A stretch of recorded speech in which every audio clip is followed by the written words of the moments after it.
महेश बिडकरनी किंवा धनगर समाजाने माझ्यावर आरोपच केलेले नाही. पोलीस स्टेशनला कोणी नसल्यामुळे एखाद्या वेळेस ते झालं असेल किंवा आणि ते व्हायला नको आहे. जिथं मारहाण झाली तिथं तुमचा नगरसेवक असल्याचा थेट आरोप होता. तर मी माझ्या पदाचा राजीनामा द्यायला तयार आहे. पाण्यात देव ठेवून जरी बसले असतील काहीतरी घडावं, मी ते घडू देणार. परभणी जिल्ह्याच्या गंगाखेड तालुक्यातील महेश बिडकर या धनगर समाजातील तरुणाला जी मारहाण झाली, त्या मारहाणीनंतर गंगाखेडमध्ये एक भव्य मोर्चा, निषेध मोर्चा आयोजित करण्यात आला होता. राज्यभरातून जे त्या मोर्चात सहभागी झाली होती मंडळी, त्यांनी महेश बिडकरच्या निषेधार्थ, महेश बिडकरच्या समर्थनात आणि ज्यांनी मारहाण केली त्यांच्या निषेधार्थ सगळी मोर्चा झाला. यामध्ये इथले जे स्थानिकचे आमदार रत्नाकर गुट्टे आणि त्यांचे जे कार्यकर्ते यांच्यावर प्रत्यक्ष रोष होता आणि त्या संदर्भातच बोलण्यासाठी पहिल्यांदा आपल्यासोबत आमदार रत्नाकर गुट्टे असणार आहेत. आमदार साहेब, तुमचं स्वागत आहे. पहिली प्रतिक्रिया तुमची काय? थेट तुमच्यावरच आरोप केला जातो या प्रकारे. हे बघा, माझ्यावर जे आरोप केले जातात, मुळात माझ्यावर आरोप महेश बिडकरनी किंवा धनगर समाजाने माझ्यावर आरोपच केलेले नाही. हे आरोप जे झालेत हे इतर समाजाच्या लोकांनी आरोप केलेले आहेत. त्याच्यामुळे समाजानं हे बघा, महेशवर अन्याय झालाय का? 100% झालाय. तो जो ज्या लबसाठी, ज्या एका वाक्यासाठी त्याला जे मारहाण झालं, तो वाक्य बोललेलाच नाही. तो माळ रान म्हणलेला आहे. त्याच्यामुळे तो वाक्य बोललेलं नसल्यामुळे त्याला विनाकारण मारहाण झालेली आहे. आणि विनाकारण मारहाण झाल्यामुळे त्या मारहाणीचा मी निषेधच करतो प्रथम. पण ते मारहाणीमुळे एक समाज एकवटला आणि समाजाने एकवटून त्याच्या सन्मानार्थ मोर्चा काढला किंवा त्याच्यावर झालेला अन्याय दूर व्हावा, ज्यांनी अन्याय केला त्याच्यावर कारवाई व्हावी, यासाठी हा मोर्चा निघाला होता. आणि ह्या मोर्चामध्ये बघा, असे हजारो लोक, 3-4 हजार लोकांमध्ये 4-2 लोक जे बोलतात, पण ज्यांनी बोलायला पाहिजे त्यांनी माझ्या कार्यकर्त्याविरोधात किंवा माझ्या विरोधात काही बोललेलेच नाही.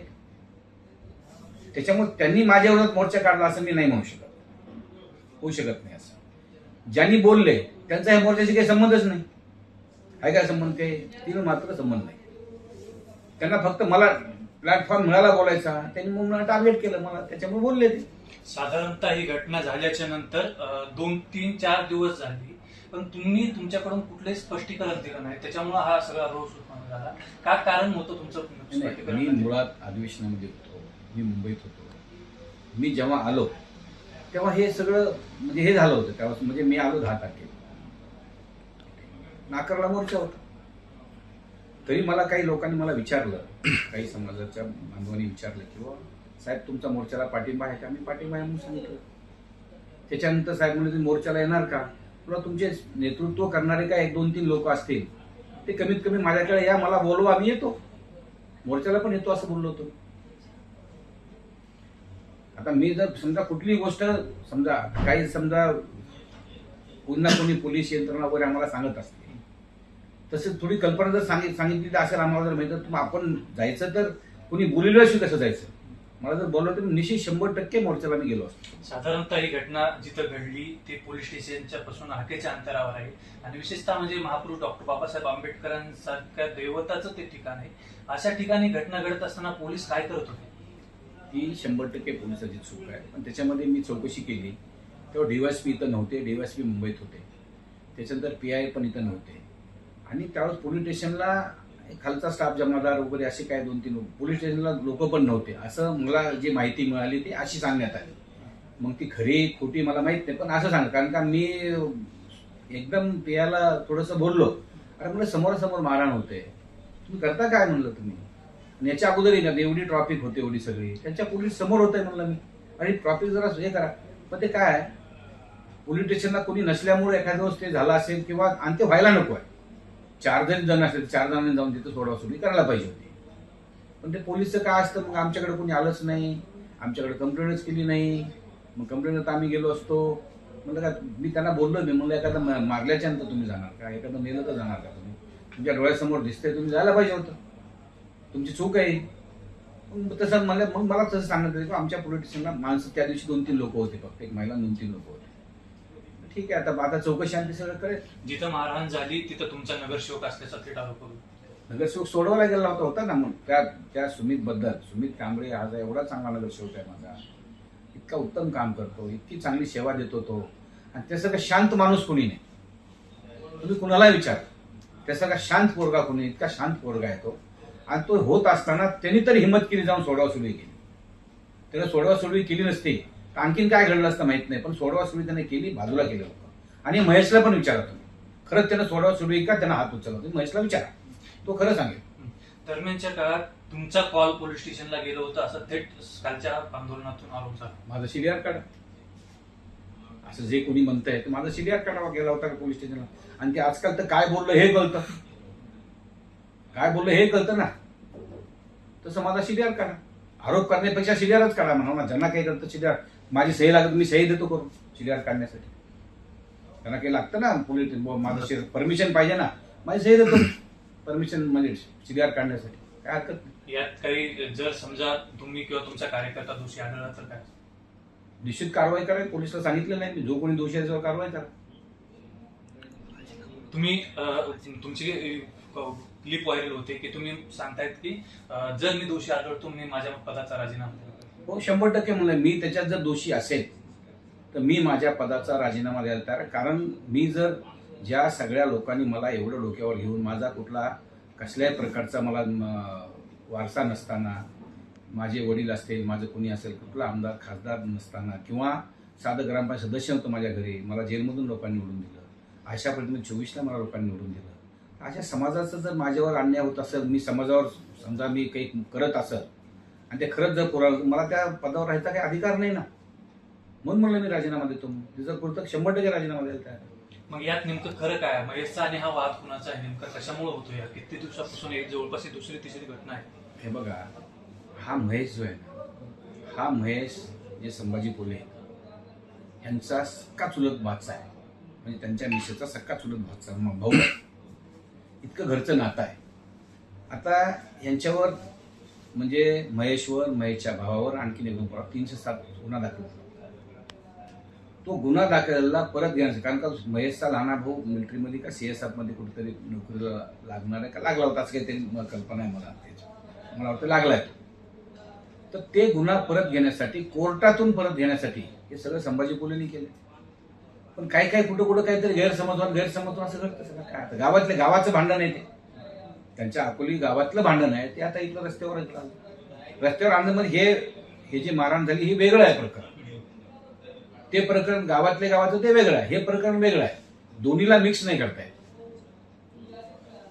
सगळ्यात महत्वाचं बघितलं तर या घटनेमध्ये दोन समाज समोरासमोर कदाचित चुकीचं काही आणखी घडलं असतं ते होऊ शकले असते. तुमचं या दोन्ही समाजातल्या तरुणांना, एकंदरीत इतरांना काय असणार आहे आव्हान? बघा, गंगाखेडमध्ये दोन्ही समाजामध्ये असं काही होणार नाही. कारण मी तुम्हाला यादी वाचून दाखवली. धनगर समाजामध्ये जवळजवळ 25-30 माझे पदाधिकारी वेगळे, निवडून आलेले पदाधिकारी आहे. पंचायत समितीला आहे, कोणी जिल्हा परिषदला आहे, कोणी मार्केटला आहे, कोणी नगरपालिकेला आहे. तशाच प्रकारे दलित समाजामधूनही, बुद्ध समाजामधूनही माझा सत्यपाल साळवे तुम्ही जर बघितलं तर तो उपनगराध्यक्ष आहे. आता प्रमोद साळवे जर बघितलं तो नगरसेवक आहे. सुमित कांबळे तो नगरसेवक आहे. मला वाटते आणखीन मी कोणतं नगरसेवक आहे आपली याची सत्यपाल जो उपनगर, त्याची बायको पण नगरसेवक, दोघं नवरा बायको नगरसेवक आहे. पुणेमध्ये जो आमचा उपनगराध्यक्ष बुद्ध समाजाचा आहे, आपला काय नाव त्याचं, मुकीन भोळे, दुसरा मुकीन भोळे, तो माझाच नगरसेवक आहे. पुणेमध्ये 4-5 लोक माझे नगरसेवक आहेत बुद्ध समाजाचे. त्याच्यामुळं पालममध्ये तिकडे हे, त्याच्यामुळे हे घडणं हे मी कधीच घडवू देणार नाही, घडणार आहे. समजदार लोक आहेत माझे सगळे, दोन्ही समाजामध्ये समजदार आहेत पदाधिकारी. त्याच्यामुळे हे लोक जरी पाण्यात देव ठेवून जरी बसले असतील काहीतरी घडावं, मी ते घडू देणार. म्हणजे जे काही झालं त्याचा तुमचा निषेध, तुम्ही तर निषेध करताय 100%. पण याच्या मागून कोणीतरी राजकीय पोळी भाजून अर्थातच तुम्ही जर बघितलं असेल तर राजकीय पोळी भाजण्यासाठीच ते सगळं एवढं झालं. कुठून लागले पिढी नाही, ते आता लागले. तुम्हाला सांगितले की ह्याच्या मागे तर जिल्ह्यामधनच सगळं होते ना. कारण रत्नाकर गुट्टे हा एकमेव व्यक्तिमत्व असा आहे की सगळ्यांना परेशान आहेत सगळे माझ्यापासून. आता का परेशान आहेत माहित नाही. मी माझा मतदारसंघ, मी माझंच काम बघतो. तरी पण लोक परेशान असतात. तर काय त्यांची यावरून परेशानी तर काय दूर करून मी त्यांची परेशानी. यावरूनच एक कंटिन्यू प्रश्न की आमदार विटेकर आणि रत्नाकर गुट्टेंची जोडी जिल्ह्याच्या परभणी जिल्ह्याच्या राजकारणात एक वेगळं काहीतरी करू इच्छिते. आहे ना, निश्चित आहे. आणि वेगळं काय म्हणजे आम्ही जनतेची सेवा करायची आम्हाला इच्छा, दोघालाही विकास करायची इच्छा आहे, दोघांनाही गरिबाला न्याय द्यायची इच्छा असते, दोघालाही कार्यकर्त्याला मोठं करायची इच्छा असते. म्हणून आमच्यासोबत कार्यकर्ते येत राहतात. तर आम्हाला जेलमधून निवडून द्यायला होतं. आम्ही कोण आहे जेलमधून निवडून द्यायला? महायुतीत असूनच तुम्ही सगळा संघर्ष होतोय त्याला. महायुतीत असून संघर्ष होतोय. आता ते आता वरची लेवलची गोष्ट आहे. आता ते ज्यात काही मी भाष्य करू शकत नाही. एकंदरीत या महेश बिडकरच्या प्रकरणात तुम्ही पोलीस असेल किंवा राज्य स्तरावरील नेत्यांकडे काही मागणी करणार, काही इथले अधिकारी निलंबित असतील किंवा काही त्या संदर्भातली. आणि दुसरा प्रश्न की महेशला काय आव्हान करणार? नाही, महेशला निश्चितच मी आव्हान एवढंच करेन की जिथे कुठे चुकीचं होत असेल तिथं महेशनं निश्चित काम करावं. त्याला माझं सहकार्य राहील, माझा सपोर्ट राहील. जिथं जिथं तो चांगलं योग्य काम करतो तिथं तिथं माझं त्याला सहकार्य राहील, निश्चित सहकार्य राहील. पण आजपर्यंत तो माझ्याकडे कधीच आला नाही. पण यापुढे महेशला एवढं सांगतो, तो केव्हा केव्हा माझ्याकडे तो येऊ शकतो. योग्य काम असेल तर मी निश्चित त्याला पाठिंबा देईन, निश्चित त्याला मी सहकार्य करेन. तर हे होते आमदार रत्नाकर गुट्टे यांनी एकंदरीत महेश बिडकरच्या मारहाण प्रकरणावर सगळी सविस्तरपणे माहिती दिली आहे. त्यांनी स्पष्टपणे सांगितले की जर या प्रकरणात मी जर दोषी आढळलो तर मी माझ्या पदाचा राजीनामा देईन. तसेच महेशनं जे काही करतोय किंवा त्याला सगळा माझा पाठिंबा आहे. त्यानं माझ्याशी बोलावं, आतापर्यंत त्यानं कधीही माझ्याशी बोललेलं नाही. आणि या सगळ्या प्रकरणाच्या आडून परभणी जिल्हा असेल किंवा गंगाखेड तालुक्यातलं जे राजकारण आहे त्या सगळ्या राजकारणाची एक प्रकारे विरोधक फायदा घेऊन त्यांची राजकीय पोळी भाजण्याचा प्रयत्न करताय, असेच आपलं मत व्यक्त केले. story.com साठी राजेश लखपटे, परभणी.